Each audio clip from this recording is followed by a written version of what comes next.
Halo sahabat kreatif, kali ini saya akan membuat sebuah hiasan dinding yang beda dari biasanya. Proses pembuatannya cukup mudah, namun memakan waktu yang cukup lama.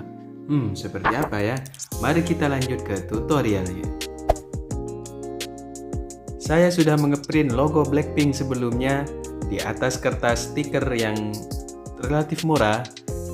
Kemudian saya menempelkan stik es krim di bagian belakang berjajar menyamping seperti ini. Ingat sesuai kebutuhan atau lebar dan panjang hurufnya. Kemudian setelah stik es krim menutupi semua bagian huruf, kita gunting seperti ini, lalu bikin lagi hurufnya mengikuti pola atau logo yang sudah kita buat. Ini saya mulai dari huruf P ya teman-teman. Saya menggunakan gunting dan cutter untuk merapikan dan membentuk per huruf. Saya membuatnya satu persatu karena tidak mungkin juga saya langsung buat semua bagian huruf di logo ini.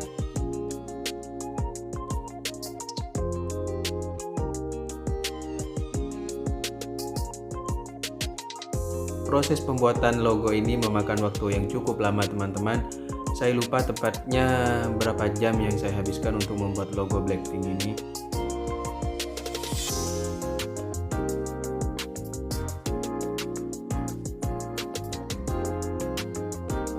Setelah logo sudah dikupas dari stikernya, kita tempelkan ke atas kardus yang tebalnya kurang lebih 3 mm atau milimeter. Dan setelah itu kardus diukir atau digunting mengikuti pola atau bentuk hurufnya, dan hasilnya seperti ini. Mohon maaf tadi bukan diukir ya. Kemudian stikernya kita copot hingga bentuk hurufnya kelihatan seperti ini, tuh kan sudah mulai kelihatan bagus teman-teman. Lanjut ke huruf N dan seterusnya.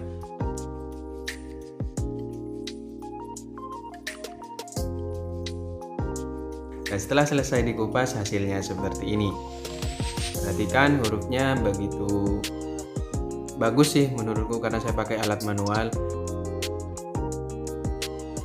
Kemudian saya menggunakan kardus yang dibungkus dengan kain flanel sebagai bidang dari logo atau huruf yang sudah kita buat. Saya menggunakan kain flanel dua warna, yaitu warna hitam dan warna pink.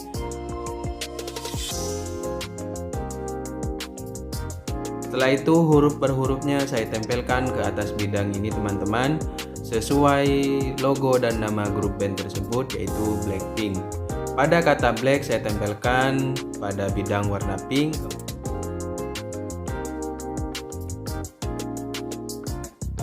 Kemudian pada kata pink saya tempelkan pada bidang yang warna hitam. Dan hasilnya seperti ini. Setelah itu saya tambahkan kardus lagi di bagian belakang karena posisinya ini agak menempel, tidak lurus atau rata ya teman-teman. Saya tambahkan kardus lagi di bagian belakangnya agar ketika diposisikan di dinding atau dimanapun terlihat cukup rapi. Kerajinan dari stik es krim ini kalian bisa tempelkan dimanapun atau jadi hiasan dimanapun. Bisa di meja, di dinding, atau tempat-tempat yang kalian kehendaki.